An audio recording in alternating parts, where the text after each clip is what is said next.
성경선언 함께 하면서 말씀을 이어가도록 하겠습니다. 준비되셨죠? 예수의 제자 되어 풍성한 공동체. 예수의 제자 되어 풍성한 공동체. 좌우에 계신 분에게 예수의 제자 되어 생명의 열매 맺는 풍성한 공동체. 아멘. 함께 세워져 가고 함께 만들어가고 우리의 역량과 달란트와 은사들이 함께 집약된 공동체, 그 아름다운 공동체를 만들어가기를 주님의 이름으로 축복합니다. 오늘은 2022년 1기 제자 양육을 시작하게 하신 하나님께 감사드립니다. 이 모든 일을 하나님께서 하셨고 하나님께서 이루실 줄로 믿습니다. 무엇보다 오늘 총 10명의 장로님, 안수 집사님들이 훈련생으로 이 귀한 사역의 첫 문을 열게 됩니다. 누구보다도 가슴 뛰고 가슴 졸이고 그리고 가장 기대도 있겠지만 두려움이 있는 10분이 아니겠습니까? 여러분, 하나님께서 놀라운 은혜를 시작하는 단초가 포문을 여는 아름다운 10분이 되기를 주님, 정말 12명의 정탐꾼은 아니지만 그걸 10명의 선두 주자가 되기를 주님의 이름으로 축복합니다. 오늘 예배를 통해 훈련을 시작하는 훈련생들의 마음과 헌신을 하나님께 드리는 시간이 될 뿐더러 또한 여기에 모인 우리 모두가 나도 주의 말씀으로 훈련되어 변화되기를 작정하는 시간 되기를 축복합니다. 우리 모두는 훈련생이고 모두 훈련되어 변화되어야 합니다. 저도 마찬가지입니다. 여기 있는 누구도 예외는 없습니다. 저는 우리 방주선교교회가 그래서 더 건강해지고 더 밝아지고 더 영향력을 많이 흘려보내는 그런 교회가 되길 바랍니다. 오늘 바울 사도가 에베소 교회를 향한 편지를 우리가 읽고 있는데 이 에베소 교회는 회람서신입니다. 지난번에도 말씀드렸지만 우리 수요 예배를 통해서 혹시 예배를 같이 드리고 계신 분들은 알겠지만 이 요한계시록에 나와 있는 7교회, 터키 지역, 그 당시 아시아 지역이라고 할 때 7교회는 대표적인 선교적으로 보면 전략적인 도시들이었습니다. 그래서 7도시를 통해서 골로새라든지 이고니온이라든지 모든 곳으로 복음이 흘러 들어가게 하신 요충지들이었습니다. 그래서 에베소 교회에 편지하면서 사실 사도 바울이 에베소 교회에 편지를 했지만 에베소서를 읽어보면 다른 서신과 다르게 에베소에 대한 특징적인 상황들을 꼬집어서 변화를 요청한 게 아니라 교회가 어떻게 돼야 되고 어떤 것이 교회인지에 대해서 통활적으로, 통전적으로 설명해 주고 있습니다. 다시 말하면 이거 돌려가면서 모든 교회가 읽어야 될 중요한 사항이라는 거예요. 그 중에 우리가 읽고 있는 이 4장은 성령 안에서 하나된 공동체라고 하는 주제를 다루고 있어요. 성령 안에서 하나된 공동체. 그래서 구체적으로 어떻게 되어야 되느냐? 한 몸이 되어야 된대요. 뭐가 된다고요? 한 몸. 한 몸됨을 회복하라는 거예요. 예수 그리스도로 말미암아 하나님께서 그래서 이 교회를 붙들교회에서 한 몸 되기 위해서 힘쓰고 계시다는 거예요. 근데 이것이 만약에 바울 한 사람의 고백이나 주장이었다면 우리가 사실 이 고백이나 이 사실에 대해서 조금 신빙성을 가질 수 없을지도 몰라요. 왜냐하면 우리 스스로를 돌아봐도 어때요? 다 달라요. 한 몸을 이루기에는 우리가 너무 부족해요. 그리고 너무 색깔이 틀려요. 하지만 이것이 하나님께서 하신 기대요, 하나님의 계획이었단 말이에요.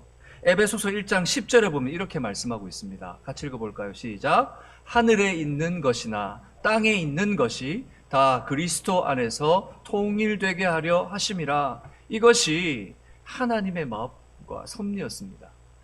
그러니까 하늘, 땅, 온 우주가 예수 그리스도 안에서 다시 회복되는 것. 이것이 하나님의 꿈이었단 말이에요. 그런데 우리도 알지만 우리를 돌아보게 되면 이 하나됨을 이루기가 얼마나 힘든지 몰라요. 하나되는 말이 하나됨이 쉽지 하나됨을 이루는 게 너무 쉽지 않아요. 힘들어요. 더 작게는 우리 가족들이 하나 되는 것도 쉽지가 않잖아요. 밥 먹는데 메뉴 하나 고르는 것도 쉽지 않아요.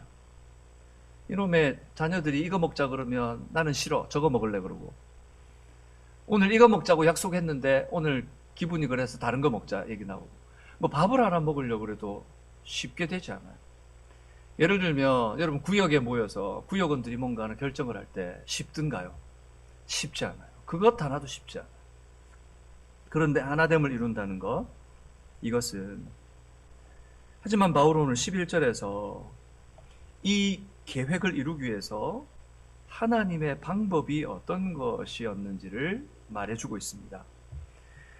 오늘 우리가 읽었던 4장 11절을 여러분의 눈으로 읽어보세요. 하나님께서 사람을 보내시는 것이 하나님의 방법이었어요. 어떤 사람들이었습니까?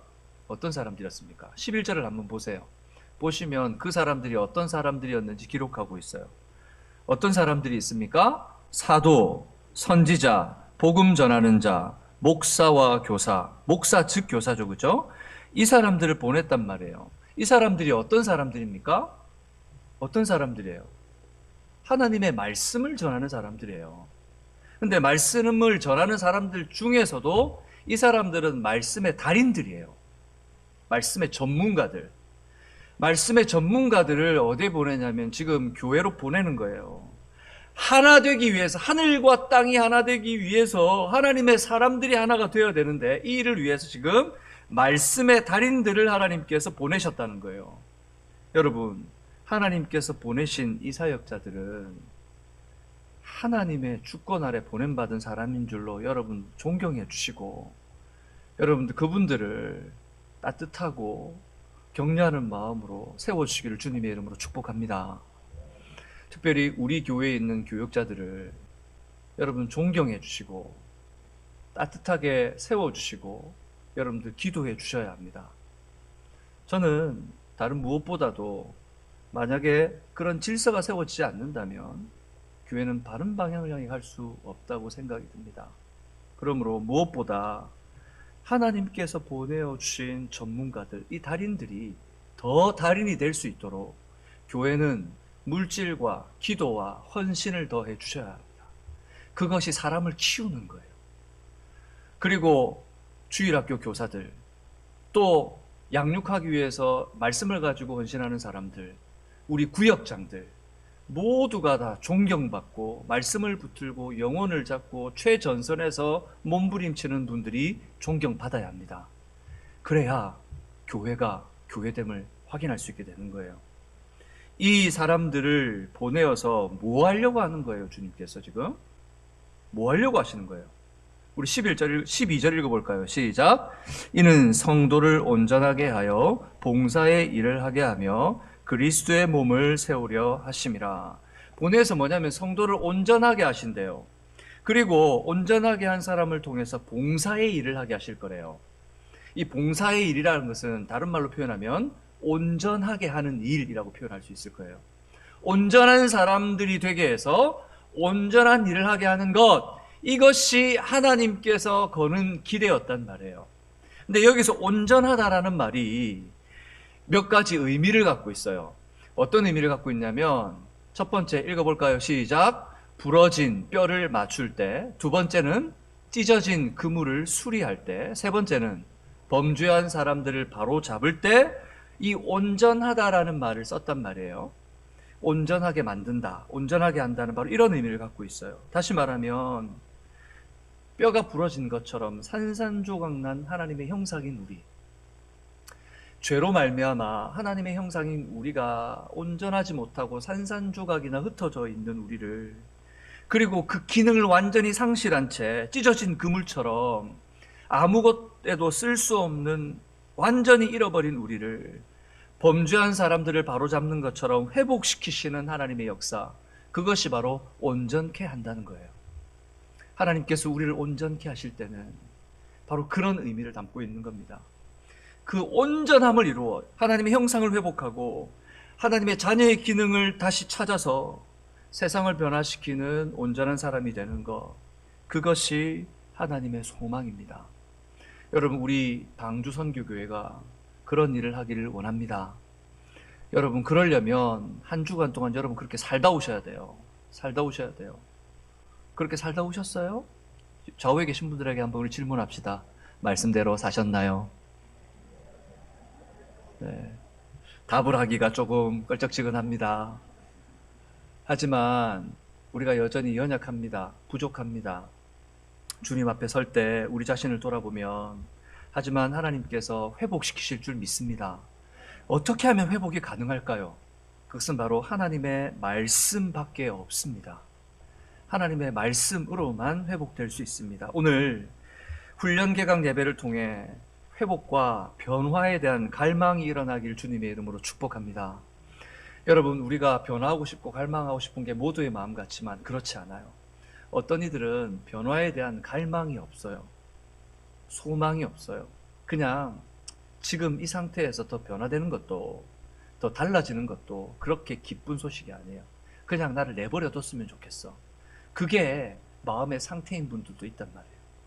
마치 논바닥이 비가 오지 않고 가물어서 쩍쩍 갈라져서 이제 그에 물을 대지 않으면 죽은 땅이 될 수 있는데, 그래도 그것을 인지하지 못한 채 살아가는 하나님의 사람들도 있단 말이에요.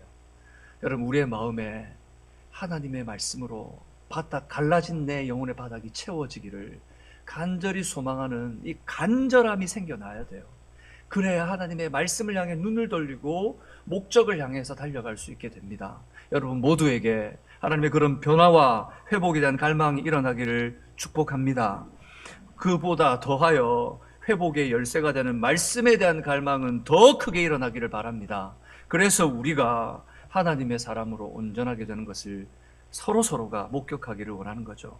그렇다면 이 일을 통해 온전하게 되어 회복되는 이 일을 통해 정말 하나님께서 원하시는 건 뭘까요? 하나님께서 어떤 일을 하기 원하셔가지고 우리를 쓰려고 그러는 걸까요? 자, 니네 온전하게 만들어가지고 내가 지금 이 일을 해야 되는데 니네 이제 거기 좀 쓰여져야 되겠어. 하나님 정말 그걸 원하시는 걸까요? 하나님께서 내 일을 위해서 수많은 영혼들이 필요한데 변화시켰으니 이제 이거 해. 그거 하려고 하나님께서 우리를 사용하시고 예수 믿게 하고 부르시는 걸까요? 하나님의 기대는 뭘까요? 첫 번째, 같이 읽겠습니다. 시작. 온전한 사람입니다. 하나님의 기대는 그 일이 아니라 우리 한 영혼 한 영혼이 하나님의 기대입니다. 하나님은 온전한 사람이 되는 거예요. 여기서 온전한 사람이라는 문장은 앞에서 말했던 그물이 찢어지거나 뼈가 부러지거나 또는 죄를 범한 상태를 얘기하는 것이 아니라 이 문장에서 이야기할 때는 더할 나위 없이 완전히 성장한 인간이 된 것을 표현하는 거예요. 더할 나위 없이 완전히 성장한 인간. 그래서 온전한 사람을 이루어라고 표현하고 있죠. 여기서 온전한 완전은 한마디로 말하면 성숙이라는 의미를 담고 있단 말이에요. 성숙. 한국 사람들은 여러분 숙성해서 먹는 걸 좋아해요. 그죠? 그래서 제일 이 숙성된 대표적인 음식이 뭐예요? 김치. 김치 싫어하는 사람 한국 사람 치고 특별히 이민 생활하면서 더 좋아지게 되죠. 한국에서는 안 먹었는데 뭐 안 먹던 김치도 이민 오면 먹게 돼요. 또 뭐가 있습니까? 된장, 고추장 다 발효시켜서 먹어야 되는 것들이잖아요. 그런데 홍어죠. 홍어 그런 것도 있습니다. 예, 감사합니다. 제가 말하려고 했다가 잊어버렸었는데 예, 홍어도 있습니다. 이것들은 사실은 부패했다가 이 부패가 우리가 생각하는 그런 악한 부패가 아니고 몸에 좋은 것들로 효소가 형성되면서 좋은 곰팡이죠. 그러면서 우리에게 유익한 음식이 되는 거잖아요. 그런데 하나님 앞에 성숙되어 간다는 것도 바로 그런 의미가 되는 거예요. 예전에는 나 혼자만의 그런 특성과 삶을 가지고 살았지만 이제는 주님 앞에서 완전히 숙성되어서 다른 이들에게 참 기쁨을, 참 즐거움을 줄 수 있는 온전한 사람이 되는 거예요. 그것이 성숙이란 말이에요. 그런데 아직도 혹시 나 혼자 기쁜 사람들이 있다면 여러분 그거는 돌아보아야 합니다. 온전한 사람이란 신앙과 인격에서 완전히 성숙한 사람을 의미합니다. 어떤 분들은 신앙이 참 좋은 분들이 있어요. 교회에 신앙이 참 좋아요. 누가 보아도 저분은 정말 본받을 만한 신앙입니다. 그런데 일터에 나가서 그분하고 친한 분들을 만나서 이야기해보면 고개를 절레절레해요. 그분 어떤 분들은 인격은 너무 좋으세요. 누가 봐도 이제 법 없이도 살 분들이에요. 주위에서 칭찬이 잦아요. 그런데 교회 와서 신앙을 보면 이분의 신앙은 하나님 앞에서, 그리고 성도들이 바라볼 때도 전혀 본이 되지 않는 분들이 있습니다. 신앙과 인격이 온전히 성숙하다는 건 참 쉽지 않습니다. 쉽지 않아요. 균형을 이룬다는 것. 오늘 하나님께서 우리에게 원하시는 그 성숙이라는 것은 이 신앙과 인격에서 완전히 성숙한 사람을 의미하는 거예요. 여러분, 우리 모두에게 이런 온전한 성숙이 일어나기를 주님의 이름으로 축복합니다. 아멘.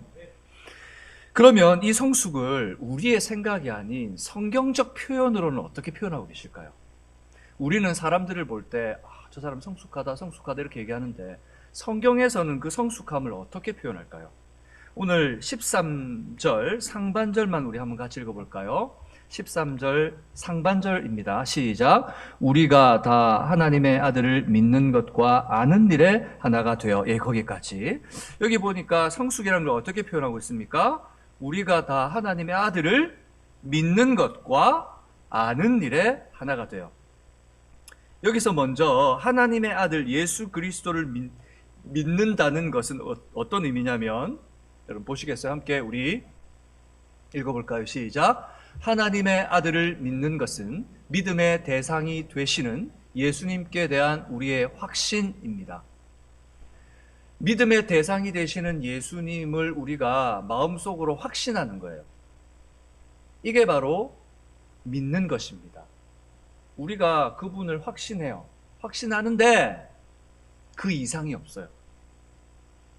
그리고 이것이 굳어져 가는 거예요. 그러니까 나는 믿는데 객관성이 떨어지고 맹목적이게 되는 거예요. 그래서 나의 중심적으로 믿게 돼요. 그러다 보면 이것이 독불장군처럼 신앙생활하게 되고 협력하지 못하고 문제를 일으키게 돼요. 그래서 여기에서 그치면 안 되고 두 번째 읽어볼까요? 시작. 하나님의 아들을 아는 일이란 그 예수 그리스도가 중심이 된 구속과 회복에 대한 인식입니다. 그냥 우리에 대한 확신으로 끝나는 것이 아니라 하나님의 말씀을 통해서 하나님의 아들을 알아가는 거예요. 그분이 예수이며 그리스도이신 것, 우리를 죄에서 구원하실 뿐만 아니라 우리의 왕이요 제사장이요 선지자 되신 참 메시아인 사실과 그분을 통하여 일어난 구속의 사건과 구속의 역사, 그리고 일어날 하나님의 회복이라는 것이 무엇인지에 대한 성경을 통해 객관적으로 하나님의 말씀을 인식하는 거예요. 그 인식은 나 스스로 할 수 없는 거예요. 누가 하게 하시는 거예요? 성령께서 하게 하시는 거예요.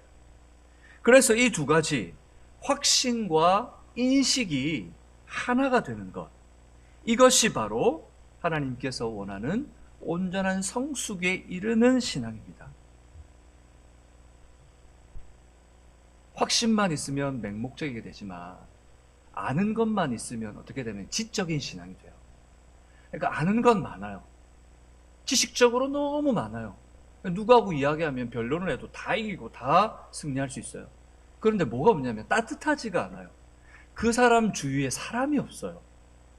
내 주위에 사람이 없는데 어떻게 복음을 전해요? 내 주위에 사람이 따르지 않는데 어떻게 그 사람들을 제자 삼을 수 있어요? 이 두 가지가 균형을 이루어 예수 그리스도께까지 자라는 것, 이것이 바로 온전함이라고 얘기하는 거예요. 예수님이 주와 그리스도가 되신 것을 믿게 된 마음에 진리의 말씀이 녹아 들어가 예수와 그의 사역, 그의 일을 통한 하나님의 계획과 섭리를 깨닫게 된 것, 완전한 인식의 전환, 인식을 하게 되는 것을 이야기하는 거예요. 그리고 그것이 인식하는 것으로 끝나고 내가 신앙 가진 것으로 끝나는 것이 아니라 일상의 삶에 나타나는 사람, 그 사람이 바로 온전한 사람입니다. 저는 우리 교회 모든 훈련 과정을 통해 훈련받는 성도님들에게 이런 변화가 일어나길 주님의 이름으로 축복합니다. 여러분 주변에 있는 모든 내가 아는 모든 사람들이 이렇게 변화되어야 해요. 근데 누굴 통해 해야 됩니까? 대답이 없네요. 나를 통해 시작되어야 될 줄로 믿습니다. 아멘. 저 집사님, 저 장로님, 이번에 10명의 훈련생들이 있으니까 10명의 훈련생들 먼저 하세요. 두고 볼 겁니다. 눈을 치켜뜨고 아이, 훈련 받는 거 보니까 변화도 없네요. 이런 소리 절대 하시면 안 돼요. 여러분, 그런 말을 해야 되는 것이 아니라 기도해야 되는 거예요. 그렇게 변화가 일어날 수 있도록 기도해 주고 격려해 주시고, 하다못해 차라도 한 잔 대접해 주시고 응원이라도 해 주시고. 그래서 하나님 정말 보배 같은 하나님의 우리 교회 사람, 주의 성도들입니다 라고 하는 것을 표현해 줘야죠. 그런데 문제는 영적 어린 아이가 되어 자라지 못하는 사람들이 있다는 거예요, 교회 안에. 오늘 14절 상반부만 같이 읽어볼까요? 14절 상반부 시작. 이는 우리가 이제부터 어린아이가 되지 아니하려 하여 라고 말하고 있습니다. 여기 보니까 지금 말하는 툴을 보니까 이 말을 하는 사람뿐만 아니라 이 말의 의미가 되는 해당 대상자들도 어린아이들은 아닌 것 같아요. 어떤 사람들이냐? 육체적으로는 이미 나이가 들어서 장성한 사람들이에요. 사회적으로 교회에서는 어느 정도 지위가 있는 사람들, 위치에 있는 사람들입니다. 하지만 신앙의 기준으로 봤을 때 그들은 여전히 자라지 않는 사람들이 있었다는 거예요.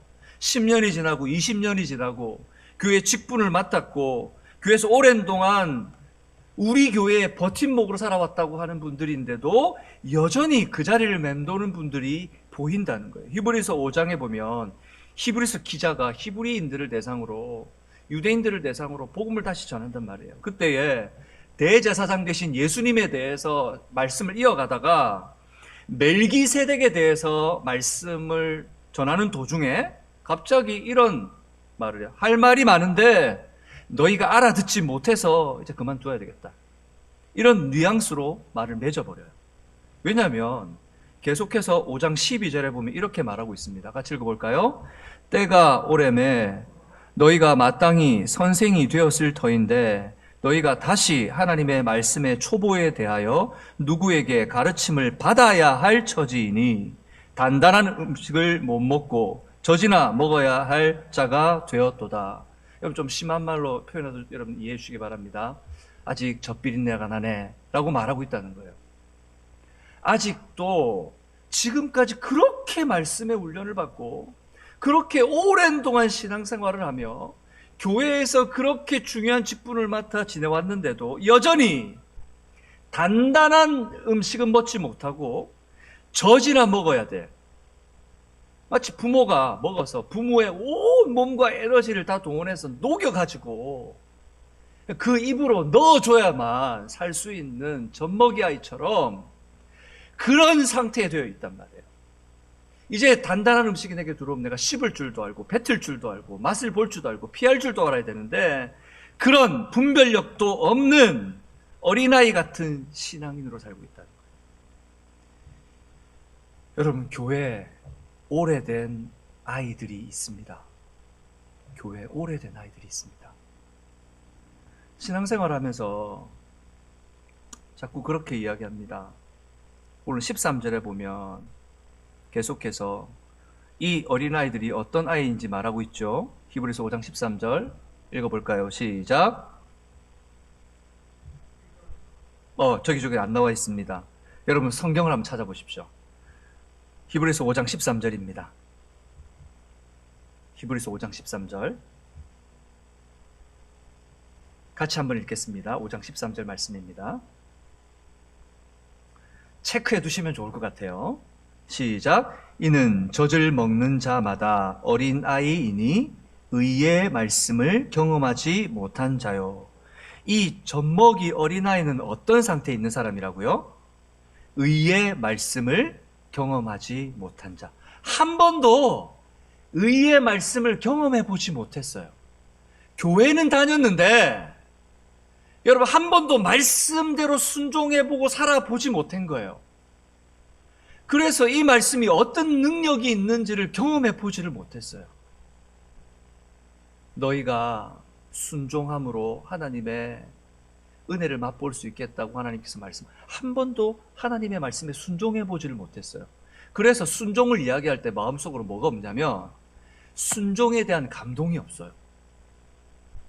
한 번도 내가 원하는 내 경험 이상 사람을 사랑해 본 적이 없는 사람은 교회에서 아무리 하나님의 말씀에서 아무리 예수의 사랑을 말해봐도 그 사랑을 이해할 수가 없어요. 내가 한 번도 나를 욕하고 비방하는 사람에게 가서 복음을 전해보지 못한 사람은 예수의 사랑이 뭔지 몰라요. 왜냐하면 그걸 경험해보지 못했거든요. 의의 말씀과 진리의 말씀이 어떻게 이게 작동하는지를 한 번도 경험해 본 적이 없어요. 오늘 이들은 하려고 하다 보니 내 벽에 부딪히고, 하려고 하다 보니 귀찮고, 하려고 하다 보니 내 계획이 안 되고, 그렇게 그냥 살아온 거예요. 그러다 보니 지금 그 상태로 머물러 있는 겁니다. 우리들 흔히 그렇게 생각합니다. 시간이 지나면 신앙이 자연히 자라겠지.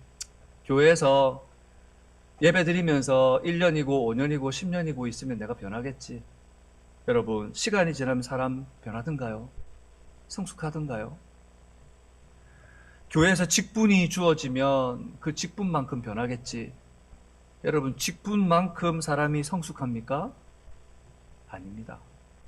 직분이 사람을 성숙하게 하는 게 아니에요. 정확히는 성숙한 사람이 직분으로 섬겨야 하는 거예요. 그리고 이 섬김은 사명에서 나오는 거예요. 사명이 있는 자가 섬기는 거고, 그 섬김을 교회가 공식적으로 표현하는 것이 바로 직분이라는 제도예요. 우리가 알맹이가 없고 껍데기만 있는 채 살아간다면 정말 어린아이의 신앙으로 살아가게 되는 거예요. 저는 우리 교회 모든 직분자들이 사명감과 성숙함으로 섬기는 분들인 줄 믿습니다. 아멘.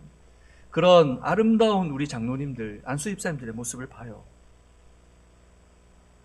그뿐만 아니라 교회 어린아이들 뿐이라고 생각해 보세요, 여러분. 교회 아이들밖에 없어요. 어떤 일이 벌어질까요? 어떤 일이 벌어질까요?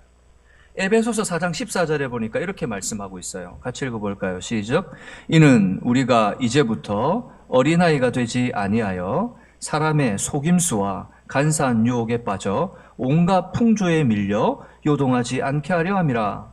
교회는 영적으로 어린 아이들만 모여 있으면 속임수와 간사한 유혹에 빠져 사분오열됩니다. 다 흩어지게 돼요.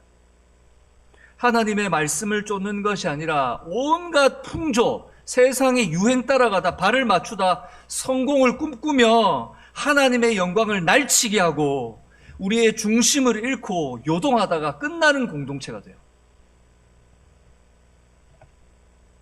여러분, 우리가 보고 있지 않습니까? 한국의 수많은 교회들을 보면서 우리가 눈으로 목격하고 있지 않습니까?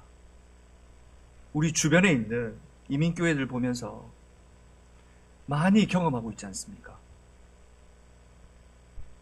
오늘 하나님께서 왜 온전한 성도들을, 온전한 사람이 되기를 원하시는 걸까요? 에베소서 4장 12절 다시 한번 읽겠습니다. 시작. 이는 성도를 온전하게 하며 봉사의 일을 하게 하여 무엇하기 위해서? 그리스도의 몸을 세우려 하심이라.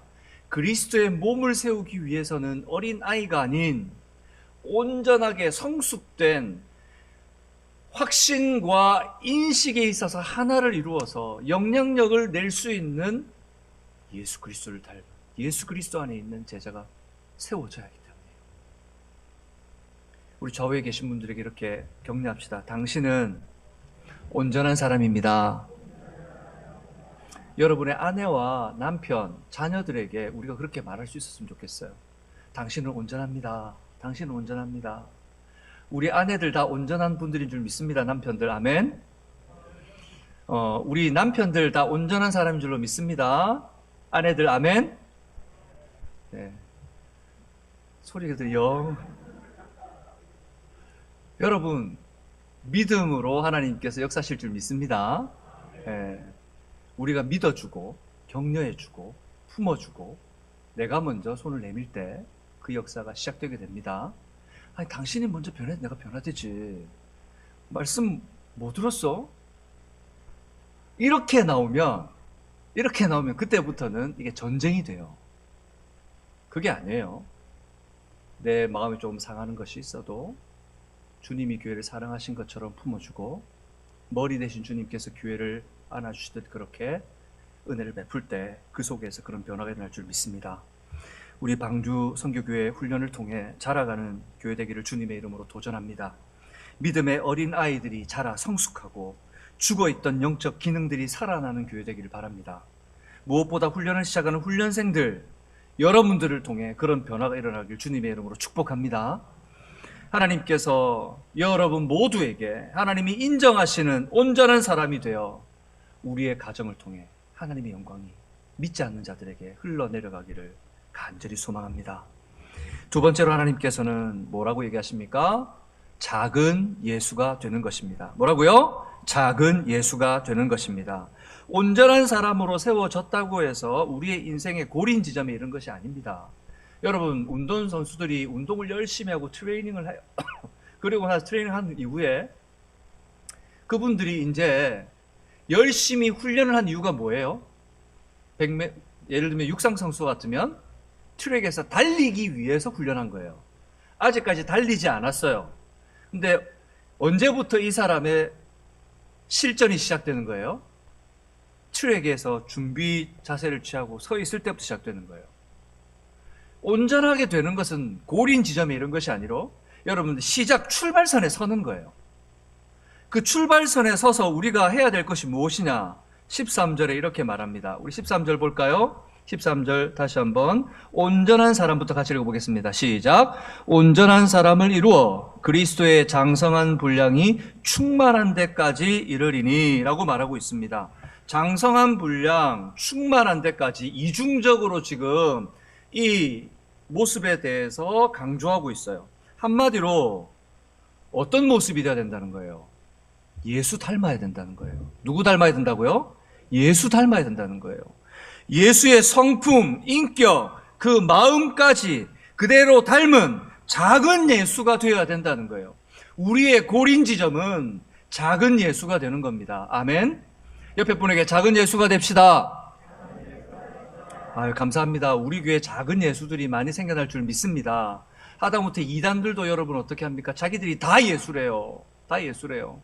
이단들도 예수라 그러는데 복음을 모르고 복음이 아닌 걸 믿는 그들도 예수라 그러는데 여러분, 우리가 예수 닮은 정말 예수의 모습 보여줘야 되지 않겠어요? 거짓은 참으로 증거되어 그것이 드러나지 않겠습니까? 오늘 교회가 그 능력을 회복해야 합니다. 그러기 위해서 15절 어떻게 해야 되는지 말씀하십니다. 15절 읽어볼까요? 시작. 오직 사랑 안에서 참된 것을 하여 범사에 그에게까지 자랄지라. 그는 머리니 곧 그리스도라. 우리가 머리 대신 예수님을 닮아서 그에게까지 자라서 작은 예수가 되려면 어떻게 해야 되는지에 대해서 오늘 말씀에 몇 가지로 설명하고 있어요. 첫 번째는 뭐냐면 같이 읽어볼까요? 시작. 마음을 사랑 안에 있게 마음의 태도를 지키는 것입니다. 여러분, 우리가 가장 지키기 힘든 게 뭐냐면 바로 마음이에요. 하루에도 12번, 수백 번, 수천 번 변하잖아요. 내가 정말 저 사람 용서하리라 생각하고 분명히 기도하고 마음의 태도를 다 잡고 갔는데 그 사람 앞에 서기만 하면 마음이 갑자기 변해요. 내가 저 사람에게 칭찬하리라 생각하고 왔는데 막 화가 뛰어올라오고 입에서 막 다른 말이 나와요. 내가 아이들에게 정말 이번에는 잘할 거야 라고 생각하고 시작했는데 아이들이 똑같은 행동을 하면 갑자기 입에서 갑자기 화가 머릿속에서 머리 끝까지 쭈삣쭈삣. 여러분, 이런 우리의 마음을 지키는 게 너무 힘들단 말이에요. 내가 분명히 하나님께 헌신하기로 작정을 했는데 한 주가 지나면 그 마음이 좀 이상하게 갑자기 변해요. 변화가지고 어떻게 되냐면 다음 주가 되면 내가 아니라 다른 사람이 섬기겠지. 다 동일한 마음이에요. 마음을 지킨다는 게, 마음의 태도를 바르게 지킨다는 게 너무 힘들어요. 잠언서에서는 그래서 무릇 지킬 만한 것보다 더 무엇을 지키라? 마음을 지키라. 마음이 영적 전쟁터예요. 영적 전쟁터. 사단이 예수님을 십자가를 지시지 못하게 방해하려고 할 때 가룟 유다의 어디에? 마음의 생각을 넣었다라고 성경 표현하고 있어요. 마음은 영적인 전쟁터입니다. 이 마음을 지켜내야 합니다. 요한복음 13장 34절과 35절에 이렇게 말씀합니다. 같이 읽어볼까요? 새 계명을 너희에게 주노니 서로 사랑하라. 내가 너희를 사랑한 것 같이 너희도 누가 사랑한 것처럼? 이 내가 누구예요? 예수님이 사랑한 것처럼 사랑하는 사람들, 이 사람들이 바로 작은 예수들이에요. 내 기준만큼, 내가 원하는 만큼, 내가 할 수 있는 만큼 사랑한다면 세상 사람들은 우리보다 더 사랑해요. 우리가 정말 사랑한다고 하는 것은 내 기준이 아니라 누구를 따라? 예수를 따라 사랑하는 거예요. 계속 읽어보면 너희가 서로 사랑하면 이로써 모든 사람이 너희가 내 제자인 줄 알리라. 여러분, 우리의 마음의 태도, 사랑하는 것을 잃지 않고 지켜나가는 것, 그것이 예수 닮는 사람의 모습입니다. 예수의 사랑으로 사랑할 수 있기를 주님의 이름으로 축복합니다. 두 번째, 행함에 있어 기준이 참된 것이 되어야 합니다. 같이 읽어볼까요? 시작. 행함에 있어서 기준이 참된 것이 되어야 합니다. 이 참되다라고 하는 것을 성경에 참이라고 표현할 때 이 참은 하나밖에 없습니다. 참은 다른 말로 하면 진리이고, 진리는 누구의 것입니까? 하나님의 것입니다. 그러니 하나님만이 진리이십니다. 우리의 마음에 있어서 기준이 참된 것이라고 하는 것은 진리신 하나님의 말씀과 하나님의 뜻이 내 행함의 기준이 되어야 된다는 거예요. 그런데 자꾸 내가 원하는 대로 살고 싶어요. 내가 하고 싶은 대로 살고 싶어요. 그게 사람의 마음이에요. 3년, 5년 훈련 받다 보면 자유롭고 싶어져요. 교회 생활을 구역장으로 2년, 3년, 5년 섬기고 나다 보면 좀 자유로워하시고 싶어요. 교회에서, 저도 그렇잖아요. 저도 목회자인데 벌써 제가 사역한 지가 20살 때부터 했으니까 벌써 30년이 다 되어 갑니다. 저도 한 번쯤 쉬고 싶고 가족들이랑 좀 뭔가를 해보고 싶고 그런 마음이 왜 안 들겠어요? 그런데 그 마음이 드는 순간 허물어지는 걸 느껴요. 허물어지는 거. 한 달만 지나면 쌓아왔던 것들이 예상을 빗나가지 않아요.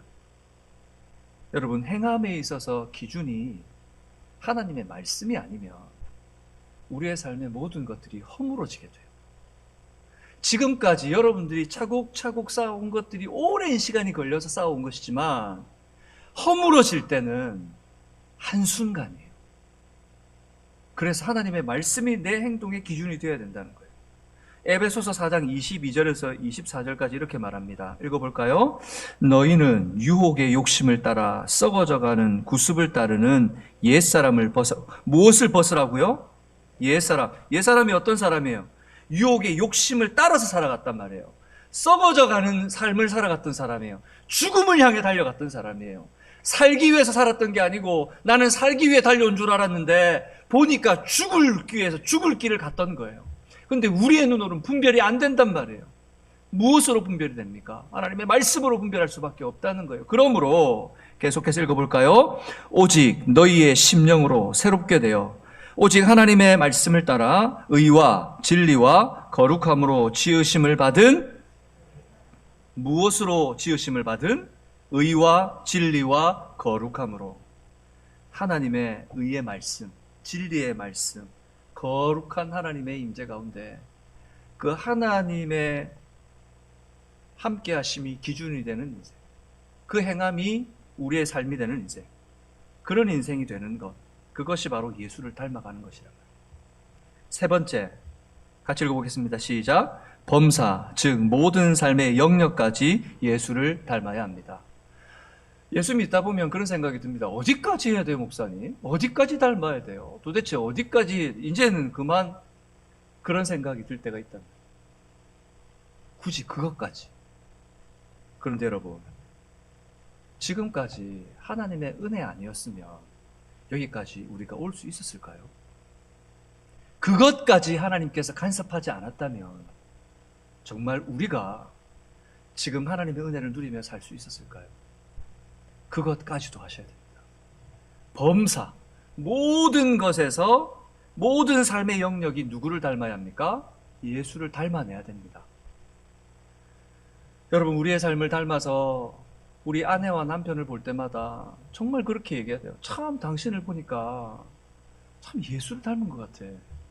어떻게 그렇게 예수님의 모습이 보이지?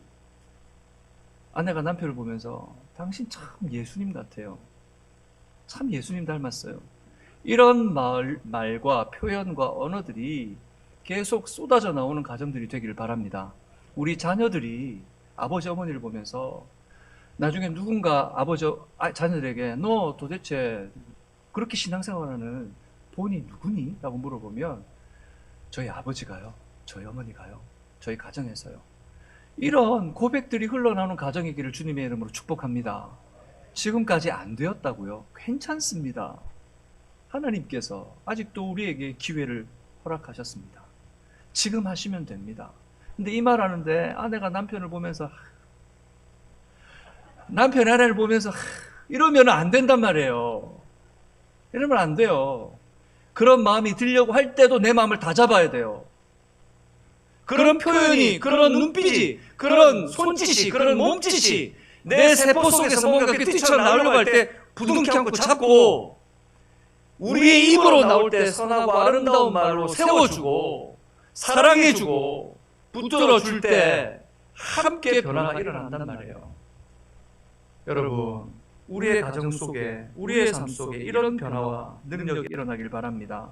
베드로전서 4장 10절과 11절에 그래서 이렇게 우리에게 말씀하고 있잖아요. 같이 읽어볼까요? 시작. 각각 은사를 받은 대로 하나님의 여러 가지 은혜를 맡은 선한 청지기 같이 서로 봉사하라. 만일 누가 봉사하려면 하나님이 공급하시는 힘으로 하는 것 같이 하라. 이는 범사에 예수 그리스도로 말미암아 하나님의 영광을 받으시게 하려 함이니 그에게 영광과 권능이 세세에 무궁하도록 있느니라. 아멘. 여러분, 말할 때 하나님이 말씀하시는 것처럼, 섬길 때 우리를 통해 예수 그리스도가 나오시도록, 그래야 해서 누구만 영광 받으시도록, 하나님만 영광 받으시도록. 여러분, 우리 좀 칭찬 안 받아도 돼요, 그죠? 다들 아멘을 안 하시네. 다 칭찬 받고 싶으신가 봐요. 우리 좀 칭찬 받지 않아도 돼요. 이 땅에 상급 조금 없어도 돼요. 영원한 상급을 받게 될 거예요. 영원한 면류관으로 주님께서 우리를 씌워주실 거예요. 그러니 주님 앞에 작은 예수로 살기를 결단합시다. 우리 방주선교교회가 존재하는 한 우리의 목적은 예수 닮는 것이 되었으면 좋겠습니다. 작은 예수들이 나타나기를 소망합니다. 라클린에서 작은 예수들이 나타나길 바라고, 폴섬에서 작은 예수들이 나타나길 바라고, 로즈빌에서 작은 예수들이 나타나길 바라고, 여러분 세크라멘토에서 예수들이 제가 지명을 다 말 안 해도 이해하세요. 제가 다 몰라요. 나타났으면 좋겠어요. 우리의 마음과 태도, 행함의 기준에서 뿐만 아니라 삶의 모든 영역에서 예수를 닮기를 바랍니다. 무엇보다 방주의 모든 훈련을 통해 한 영혼 한 영혼, 이번에 일기생들 한 영혼 한 영혼 예수를 경험하고 예수와 삶을 누리며 예수의 말과 생각과 태도가 이들의 태도가 되기를 주님의 이름으로 축복합니다. 우리 모두에게 놀라운 역사가 일어나 예수를 닮아 우리가 함께 기도하고 함께 기대하며 이 일에 동참하는 은혜가 있기를 바랍니다. 말씀을 맺겠습니다. 오늘 우리는 2022년 상반기 훈련 개강 예배를 함께 드리고 있습니다. 주의 말씀으로 훈련되어 변화되기로 작정하는 시간이 되기를, 우리의 마음속에 그런 열정과 변화에 대한 갈망이 일어나기를 저는 바랍니다. 뿐만 아니라 우리 주님이 기대하십니다. 어떤 사람이 되기를? 첫 번째, 온전한 사람이 되는 것입니다. 영적인 아이가 아니라 아는 것과 믿는 것이 하나가 되는 성숙한 성도, 우리의 확신과 인식이 통합되어 주님을 닮은 사람들, 그런 사람들이 되기를 바랍니다. 두 번째, 작은 예수가 되는 것입니다. 성품과 인격과 마음까지도 그대로 예수를 닮아내는, 마음의 태도, 행함의 기준, 삶의 영역에서 예수가 나타나는 그런 삶이 되기를 주님의 이름으로 축복합니다. 이 시간 이 말씀을 우리 기억